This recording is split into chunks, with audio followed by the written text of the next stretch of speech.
मायावती ने बसपा की कमान अपने भतीजे आकाश आनंद को सौंप दी है। उन्हें अपना उत्तराधिकारी घोषित कर दिया है। जी हाँ, नमस्कार, जय हिंद। मैं हूं राजेश राणा और आप देख रहे हैं नेक्स्ट टू टीवी।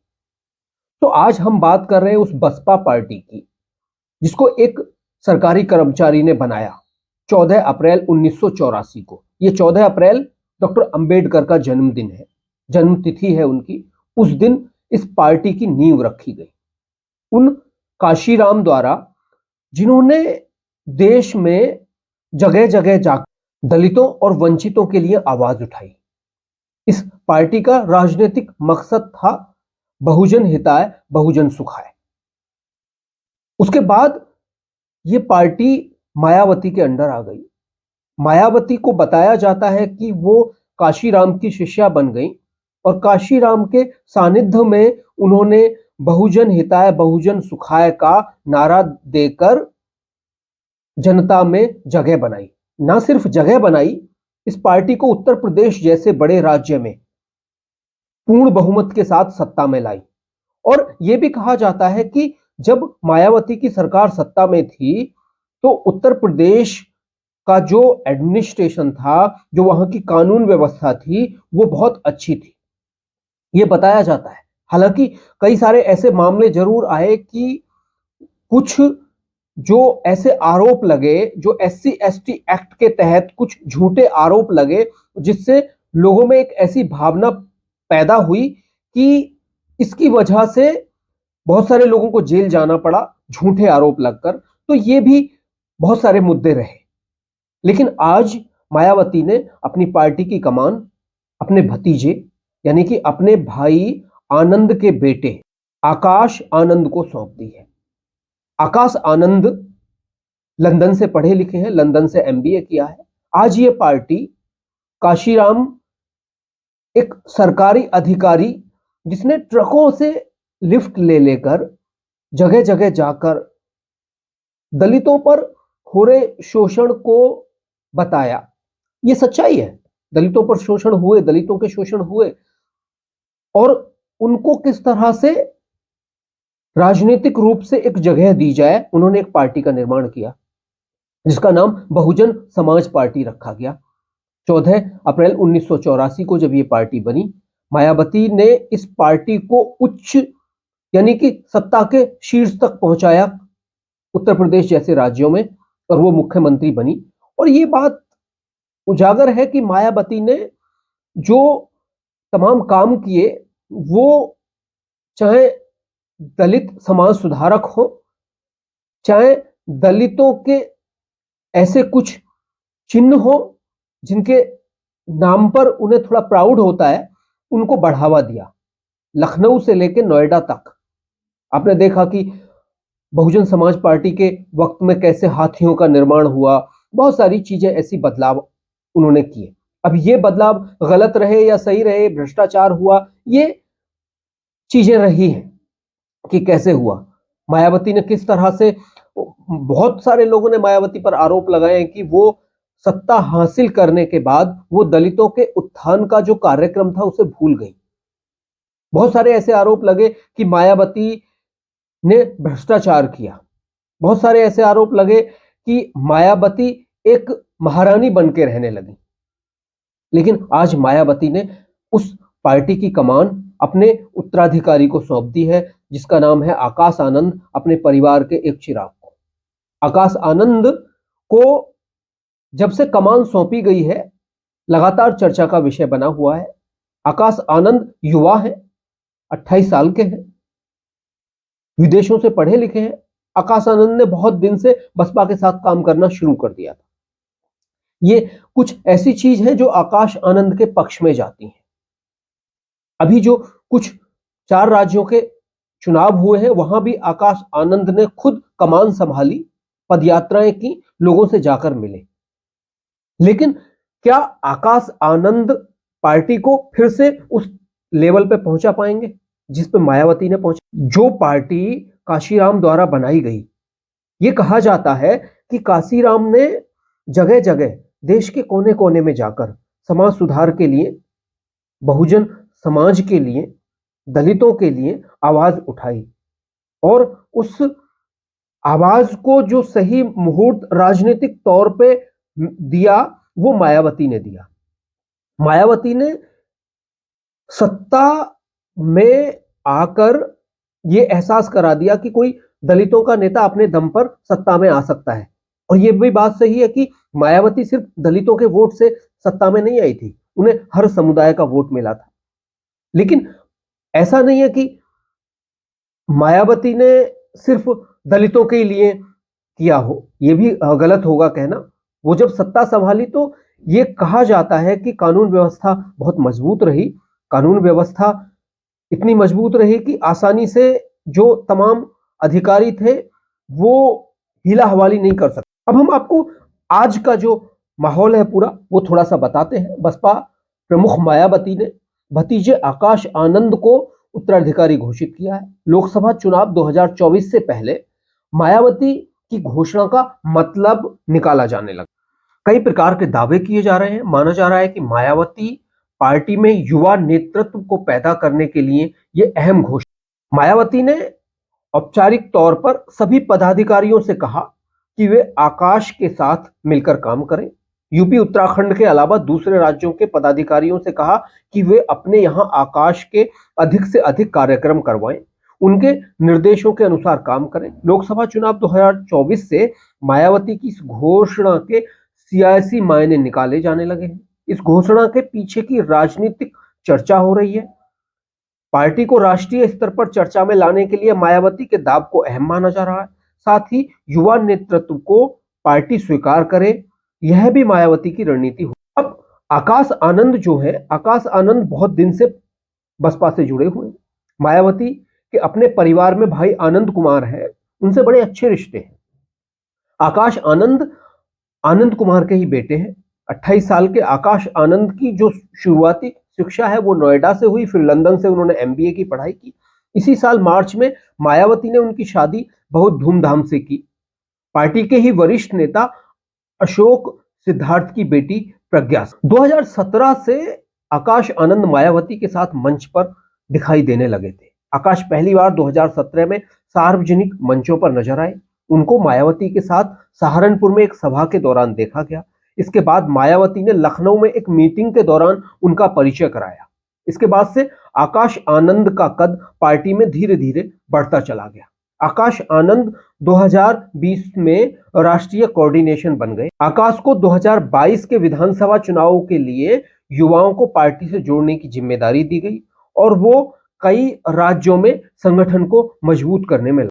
हाल ही में जो 4 राज्यों के विधानसभा चुनाव हुए हैं, उस चुनावों का जिम्मा मायावती ने आकाश आनंद को सौंप दिया और आकाश आनंद ने मध्य प्रदेश और राजस्थान में कई सभाएं और पदयात्राएं की।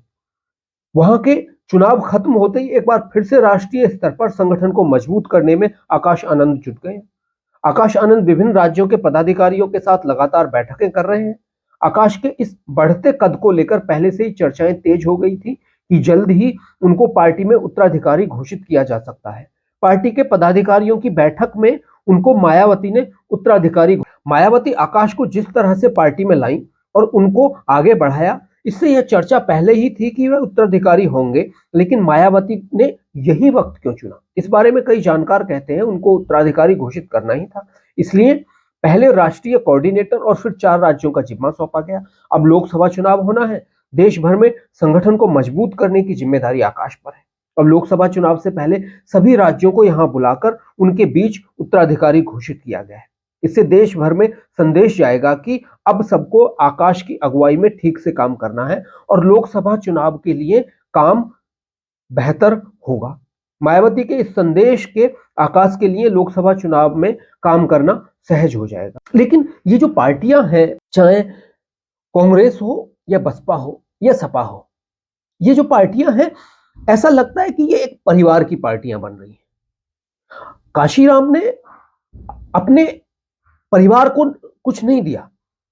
काशीराम ने मायावती को खड़ा किया, मायावती को अपना उत्तराधिकारी, राजनीतिक उत्तराधिकारी घोषित किया। लेकिन मायावती ने अपने परिवार को आगे बढ़ाया। ये कुछ ऐसी चीजें हैं जो लोकतंत्र में इन पार्टियों में लोकतंत्र नाम की कोई चीज नहीं दिखाई देती। क्या जितने तमाम जो दलित नेता हैं, मान लो अगर मायावती दलित नेता को ही पार्टी का उत्तराधिकारी घोषित करना चाहती है, तो क्या आकाश आनंद ही उनके उत्तराधिकारी हो सकते हैं? दलितों में बहुत सारे ऐसे नेता हैं जो दलितों के लिए बहुत अच्छा काम कर रहे हैं, दलित उत्थान का काम कर रहे हैं। दलित उत्थान के लिए काम करने वाले और दूसरे नेता नहीं आ सकते? कुछ लोगों का ऐसा मानना है कि मायावती को दूसरे नेताओं पर विश्वास नहीं है। मायावती को जो दूसरे लोग हैं उन पर विश्वास नहीं है, चाहे वो दलित हो या दूसरे किसी समुदाय। अब ऐसा क्यों हुआ है कि या तो मायावती ने ऐसा उत्तराधिकारी कोई बनाया नहीं, जिस तरह से काशीराम ने मायावती को खड़ा, मायावती ऐसा उत्तराधिकारी बनाने में नाकाम रही, इसलिए वो अपने परिवार से ही अपने भाई के बेटे को लेकर आई है।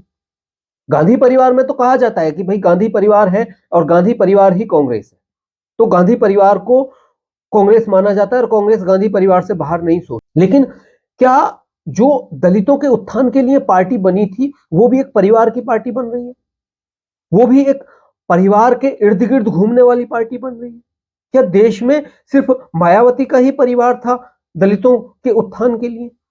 देश में दलितों और बहुजन के बहुत नेता हैं, बहुत सारे युवा नेता हैं, कई सारे ऐसे लोग हैं जो पार्टी के लिए काम कर रहे हैं। क्या पार्टी उनको आगे नहीं ला सकती थी? ये लोकतंत्र की बात है जब हम लोकतांत्रिक बात करते हैं। लेकिन मायावती ने ऐसा नहीं किया।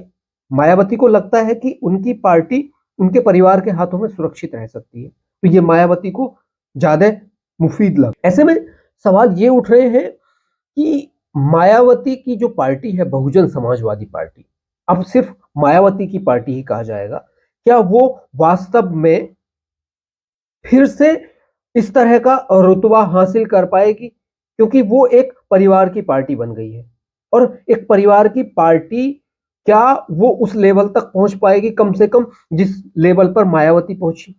मायावती ने अपने दम पर उत्तर प्रदेश जैसे राज्य में अपने दम पर पूर्ण बहुमत के साथ सरकार बनाई, बहुत सारे राज्यों में बहुत सारा एक राष्ट्रीय पार्टी बन गई, बहुत सारा वोट बैंक उनका इकट्ठा हुआ। आज भी जो 4 राज्य हुए हैं वहां बसपा, बीजेपी और कांग्रेस के बाद तीसरी पार्टी रही। तो मायावती की पार्टी के जो तमाम लोग हैं, आपने देखा होगा राजस्थान में चुनाव जीतने के बाद पिछली बार वो पार्टी छोड़कर दूसरी सरकारों में शामिल हो। तो मायावती को हमेशा ये डर रहता है कि जो उसके नेता हैं वो उसको कभी भी धोखा दे सकते हैं। जो उनसे जुड़े हुए लोग हैं वो कभी भी धोखा देकर दूसरी पार्टियों में शामिल हो सकते हैं। क्या इसलिए मायावती ने अपने परिवार को चुना? क्या इसलिए मायावती अपने परिवार पर ही विश्वास करती हैं? क्योंकि मायावती ने कई बार धोखा खाया है और वो धोखा उनको बार बार दिखाई देता है। अब दूसरी बात यह चल रही है कि मायावती क्या राजनीति से संन्यास लेने की तैयारी कर रही है? क्या मायावती का स्वास्थ्य ऐसा नहीं रहा कि वो अब सक्रिय रूप से पार्टी की कमान संभाल सके और पार्टी को संभाल सके? दोस्तों ये बहुत बड़ी बात है जब मायावती की जुबान फिसलने की एक पुरानी आदत रही है। अब मायावती की बहुत सारी ऐसी चीजें रही, उन्होंने प्रेस कॉन्फ्रेंस में कही जो वो बोलना कुछ चाह रही थी और निकल कुछ गया। इसके बाद मायावती ने कुछ दिन से जो लिखी हुई चिट्ठी थी प्रेस कॉन्फ्रेंस में वो ही पढ़ी, सिर्फ बाकी चीजें नहीं बोली उन्होंने, क्योंकि उनको लगने लगा था कि वो जो बोलना चाहती है वो नहीं निकल रहा है, कुछ और निकल रहा है। ऐसा होता है, ऐसा एक उम्र के बाद कुछ लोगों के साथ में होने लगता है। एक उम्र के बाद जो वो बोलना चाहते हैं वो नहीं निकलता, कुछ और निकलता है। तो मायावती ने इसको दूर करने के लिए लिखी हुई चिट्ठी पढ़ना शुरू कर दी और उन लिखी हुई प्रेस कॉन्फ्रेंस को ही उन्होंने पढ़ा। तो अब ऐसा लग रहा है कि वाकई मायावती का स्वास्थ्य पूरी तरह से साथ नहीं दे रहा है। ये भी सच्चाई है क्योंकि मायावती की उम्र हो चुकी है बहुत, और वो आपने देखा होगा पूरे कोरोना काल में मायावती बाहर नहीं निकली है, कोई रैली नहीं की है मायावती ने किसी भी तरह की। खास करके जो उत्तर प्रदेश के विधानसभा चुनाव भी हुए उनमें भी कोई बहुत बड़ी रैली नहीं की थी मायावती ने। मायावती ने ज्यादातर घर से ही सभाओं को संबोधित किया।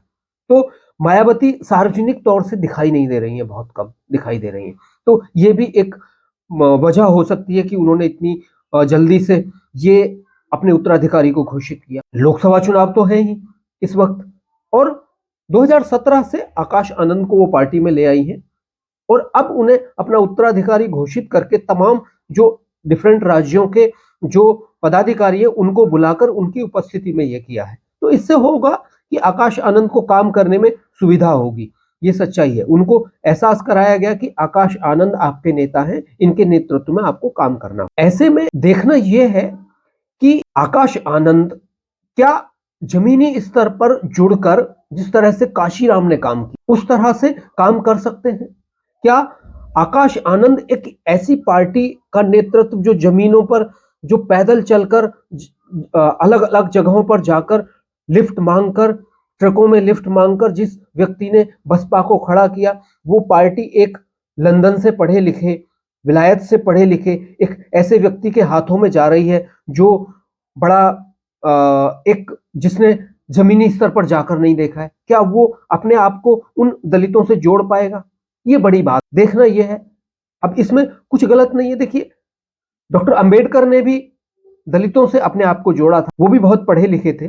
तो ऐसा नहीं है कि आकाश आनंद अपने आप को जोड़ नहीं पाएंगे, लेकिन आने वाला वक्त ही बताएगा। आप क्या सोचते हैं इसके बारे में? आप भी बताइए। नमस्कार।